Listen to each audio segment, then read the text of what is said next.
दोस्तों, introduction of human anatomy and physiology की इस वीडियो सीरीज के अंदर आज का हमारा टॉपिक है directional term and anatomical lines. पिछले कुछ वीडियो में हमने बात की थी एनाटॉमी क्या है, एनाटॉमी की ब्रांचेज क्या है, फिजियोलॉजी क्या है और फिजियोलॉजी की ब्रांचेज और आपका level of organisation and characteristic of the living organism के बारे में बात की थी। नमस्कार दोस्तों, कैसे हो आप? आई होप आप सभी अच्छे होंगे और आपकी नर्सिंग बहुत अच्छे से चल रही होगी। मैं चंद्रप्रकाश बिश्नोई आपका नर्सिंग इंटर्नशाला यूट्यूब चैनल पे स्वागत करता हूं। दोस्तों, नर्सिंग से रिलेटेड ऐसे और वीडियो पाने के लिए आप हमारे चैनल को सब्सक्राइब करके नोटिफिकेशन बेल को दबा दीजिए ताकि भविष्य में हमारे वीडियो के नोटिफिकेशन आपको मिलते रहें। और हमारे चैनल से रिलेटेड अपडेट पाने के लिए आप हमें इंस्टाग्राम और फेसबुक पे फॉलो भी कर सकते हो। चलिए दोस्तों, वीडियो शुरू करते हैं। तो आज की इस वीडियो में हम बात करेंगे किसके बारे में, directional term and anatomical lines. अब पहली बात आती है डायरेक्शनल ट्रम, क्या इंपॉर्टेंस क्या है, हम इनको पढ़ रहे हैं तो इनके पीछे हमारा पर्पज क्या है। दोस्तों, पर्पज और अपन इसके इंपॉर्टेंस की बात करें तो हमें एनाटॉमी के जो आपकी डायरेक्शनल ट्रम होती है उनको पढ़ने की जरूरत इसलिए पड़ती है कि जब हम किसी ऑर्गन के बारे में पढ़ रहे हैं तो उसके लेटरल में कौन है, सुपीरियर कौन है, इंफीरियर कौन है, तो उसकी जो अड़ोसी पड़ोसी होते हैं उनका पता करना होता है, उनके बारे में जानना होता है, तो भी हम इसको पढ़ते हैं। और एग्जैक्ट जो लोकेशन होती है वो पढ़ने के लिए भी इनकी हमें जरूरत पड़ती है कि कौन सी जगह से ये कौन सी साइड पे है, कौन सी जगह पे से कौन सी साइड पे है। तो दोस्तों, अब अपन अपना वीडियो शुरू करते हैं। जैसे आपका सुपीरियर का मतलब क्या होता है दोस्तों, टॉप ऑफ द स्ट्रक्चर। कोई भी अगर संरचना है तो उसका जो टॉप वाला सिरा होगा, शीर्ष भाग होगा, उसको अपन सुपीरियर बोलते हैं। जैसे यहाँ आपके पास मार्कर है तो इस मार्कर की जो टेप है वो अभी टॉप पे है तो इसका बोलते हैं। जब अपन इसको ह्यूमन एनाटॉमी के रेफरेंस में पढ़ते हैं तो आपका क्या होगा, टुवर्ड्स द हेड, जो आपका सिर है उसकी तरफ जो हिस्सा आएगा वो आपका सुपीरियर में काउंट किया जाएगा। तो एक एग्जांपल से समझते हैं दोस्तों।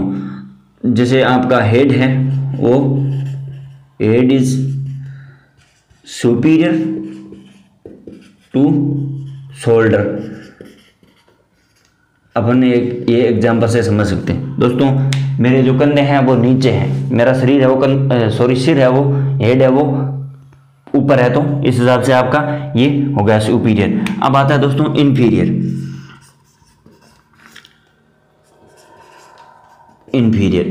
का मतलब क्या होता है, बॉटम ऑफ द स्ट्रक्चर। जो भी आपकी कोई संरचना है उसका जो अपन हिंदी में बोले तो पिंडा, जो नीचे का भाग है वो होता है आपका इन्फीरियर। अब यहाँ पे क्या, इसका मतलब यहाँ पे टुवर्ड्स द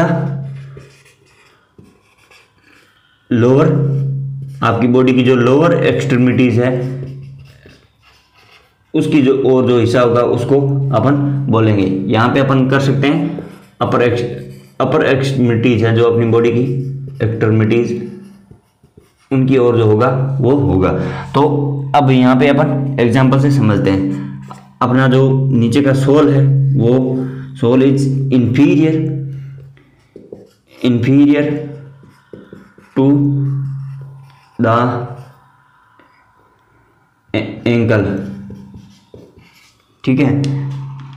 तो इस हिसाब से दोस्तों इंफीरियर का मतलब क्या होता है, कोई भी स्ट्रक्चर है उसका जो तले का भाग है, नीचे का भाग है वो होता है। अब अपन ह्यूमन एनाटॉमी के रेफरेंस में पढ़ रहे हैं तो मतलब हमारा जो शरीर है जब स्टैंडिंग पोजीशन में खड़े हैं तो हमारे शरीर का जो नीचे की लोअर एक्सट्रीमिटीज है वो इंफीरियर होती है। एक एग्जाम्पल हमने समझा, जो सोल होता है, पैर का तला होता है, वो इंफीरियर टू द एंकल, तो इस हिसाब से होता है। अब अपन बात करते हैं दोस्तों नंबर थर्ड टर्म, एंटीरियर का मतलब होता है टुवर्ड्स द बैक। कोई भी दोस्तों कोई स्ट्रक्चर है या कोई ऑब्जेक्ट है उसकी जो बैक साइड होती है उसको अपन towards the front of structure. कोई भी आपकी बॉडी की संरचना है या कोई भी संरचना है उसका जो फ्रंट साइड होगी वो आपकी एंटीरियर में काउंट की जाएगी। उसको एंटीरियर माना जाएगा। जैसे अभी मैं खड़ा हूं तो मेरी फ्रंट साइड में जो भी आपको दिख रहा है वो होगा, वो आपका एंटीरियर में आएगा, और ये आपकी जो फ्रंट साइड है उसके क्लोज होगा, उसके नियर होगा, तो उसको अपन मानते हैं आपका एंटीरियर। एंटीरियर को दोस्तों अपन अदर वर्ड्स में वेंट्रल भी बोलते हैं, कहीं पे आपको इसको वेंट्रल भी मिल सकता है लिखा हुआ। अब अपन बात करते हैं दोस्तों, आपकी 4th नंबर टर्म है वो है पोस्टीरियर। पोस्टीरियर का मतलब क्या होता है? Towards the back of structure. कोई भी आपकी संरचना है उसकी जो बैक साइड है वो होती है आपकी पोस्टीरियर। जैसे अभी मैं खड़ा हूँ, मेरे यह जो एंटीरियर है और आपका जो सामने का हिस्सा है वो एंटीरियर है। पोस्टीरियर में क्या है? जैसे मेरी स्केपुला है, शोल्डर आपकी जो बैक साइड है जिसमें आप स्पाइनल कॉर्ड है आपकी, तो ये मेरे बैक में है। तो बैक इसका मतलब क्या होता है? Towards the back of the structure. जो आपकी कोई भी संरचना है उसकी बैक साइड में जो चीज होती है वो आपकी पोस्टीरियर में आती है। अब अपन दोस्तों एक बात करते हैं, आपकी 5th नंबर टर्म है लेटरल। लेटरल का मतलब क्या होता है दोस्तों? साइड में। ये आपकी हो सकती है लेफ्ट साइड में भी हो सकता है, राइट साइड में भी हो सकता है। ये होगी आपकी अवे फ्रॉम मिड लाइन। ये अभी अपन आगे एनाटॉमिकल पोजीशन की बात करेंगे तब आपको बेटरली समझ में आ जाएगा। Away from mid line. जैसे अभी मेरे हैंड है वो दोस्तों मेरे टंग से लेटरल में है, साइड में है, तो इस हिसाब से जो आपकी ये आपकी लेफ्ट और दोनों राइट साइड किसी साइड में भी हो सकते हैं लेटरल में। आगे आपकी पोजीशन भी आती है, left lateral position, right lateral position वगैरह, वो अपन बात करेंगे कभी किसी वीडियो में। अब आपकी आती है 6th नंबर में आपकी आती है आपकी इंटरमीडिएट का मतलब क्या होता है दोस्तों? कोई भी बिटवीन टू सरफेस, जो भी आपकी कोई संरचना है उसके बीच में जो कोई चीज आ रही है, जैसे 2 मार्कर है, इस मार्कर के बीच में मैं मेरी अंगुली फंसा रहा हूं, तो ये दोस्तों अब क्या है? Intermediate to the my finger is intermediate to markers. तो 2 सतहों के बीच में जो चीज आ रही है वो आपकी इंटरमीडिएट के अंदर काउंट की जाएगी। अब दोस्तों आपकी 7th नंबर टर्म आती है डिस्टल। डिस्टल का मतलब क्या होता है? डिस्टल का मतलब होता है दूर। दोस्तों मैं अपनी बॉडी के जितने भी एक्सट्रीमिटीज हैं वो हटा देता हूँ। जैसे मैंने मेरे लेग्स हटा दिए, हैंड्स हटा दिए, अब ये जो बॉडी है वो आपके पास, इसको अपन ट्रंक्स बोलते हैं। अब जो ट्रंक का जो अटैचमेंट पॉइंट होता है, जहाँ पे कोई भी लिम्स है वो जुड़ता है, तो अटैचमेंट पॉइंट से जो दूर होगा उसको अपन डिस्टल बोलेंगे। जैसे ये आपका शोल्डर है, यहाँ से आपका हैंड जुड़ रहा है, तो ये है वो, इससे आपका जो हैंड की जो ये हथेली है वो आपकी जो शोल्डर के जो पॉइंट है उससे डिस्टल है, तो इसका मतलब होता है फार। ये दोस्तों लाइक दैट डिस्टेंट रिलेशनशिप में क्या होता है? Couples are away from each other. तो यहाँ से दोस्तों ये आपका जो शोल्डर का जहाँ से हैंड जुड़ रहा है, यहाँ से आपकी जो हथेली है वो डिस्टल है। अब एक इसकी आगे की टर्म आती है, वो दोस्तों इसकी डिस्टल के विपरीत होगी, इसको बोलते हैं प्रोक्सिमल। प्रोक्सिमल का मतलब क्या होगा? नियर टू, ये far from attachment to the trunk. जहां से आपकी कोई एक्सट्रीमिटीज है वो आपके ट्रंक से जुड़ रही है, उससे दूर होगा तो उसको अपन डिस्टल बोलेंगे। प्रोक्सिमल में क्या होगा? Near from attachment to the trunk.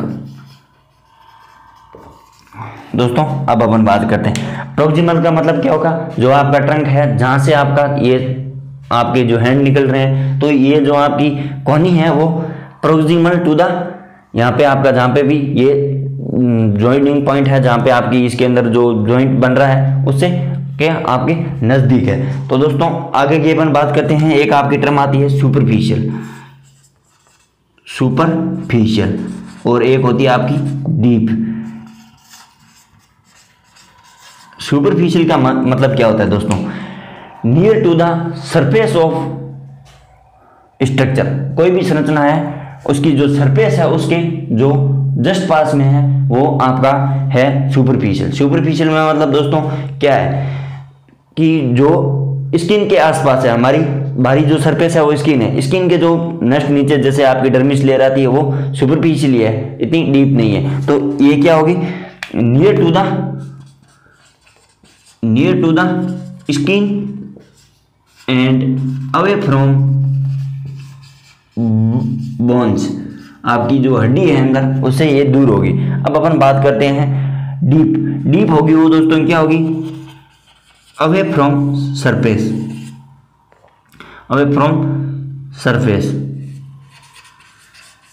And near to the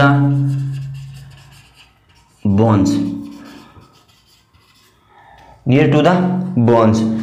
तो दोस्तों अब अपन यहाँ पे बात करते हैं। तो डीप के अंदर सुपरफिशियल के अंदर आपने बात की थी जो स्किन के पास होगा और आपकी जो बोन्स है उनसे दूर होगा। तो दोस्तों जैसे आपकी जो डर्मिस लेयर है वो बोन से दूर है और स्किन के नजदीक है, उसी हिसाब से अवे फ्रॉम। अब अपन बात करते हैं डीप के अंदर दोस्तों इसको away from surface and near to the bone के पास जो भी अपने टिश्यू है डीप में, जो नर्व सप्लाई है, ब्लड वेसल्स हैं, अंदर की जो आर्टरीज हैं वो दोस्तों डीप में है, जबकि अपनी वेन है वो सुपरफिशियल होती है। दोस्तों आप इजीली विजिबल कर सकते हो। तो इसका एग्जांपल क्या होगा, जो आपकी वेन्स हैं वो सुपरफिशियल होती हैं और आर्टरीज होती हैं वो दोस्तों डीप में होती है। तो इनको दोस्तों अपन बोल सकते हैं अदर वर्ड में एक्सटर्नल, और एक आप इनको बोल सकते हो डीप को आप बोल सकते हो इंटरनल। मतलब जो आंतरिक भाग में होगा उसको अपन डीप बोलेंगे और जो आपको बाहरी से दिखाई देगा उसको अपन सुपरफिशियल बोलेंगे। तो इस हिसाब से दोस्तों अपनी जो एनाटॉमी की जो डायरेक्शनल टर्म है वो खत्म होती है। अब अपन बात करते हैं दोस्तों एनाटॉमिकल लाइंस के बारे में। दोस्तों नर्सिंग से रिलेटेड ऐसे और वीडियो पाने के लिए आप हमारे चैनल को सब्सक्राइब करके नोटिफिकेशन बेल को दबा दीजिए, ताकि भविष्य में हमारे वीडियो की नोटिफिकेशन मिलते रहे। आपके किसी फ्रेंड को हमारे कंटेंट की या हमारे वीडियो की जरूरत है तो उनके साथ शेयर कर सकते हो, और आप हमारा चैनल भी उनको रेफर कर सकते हो।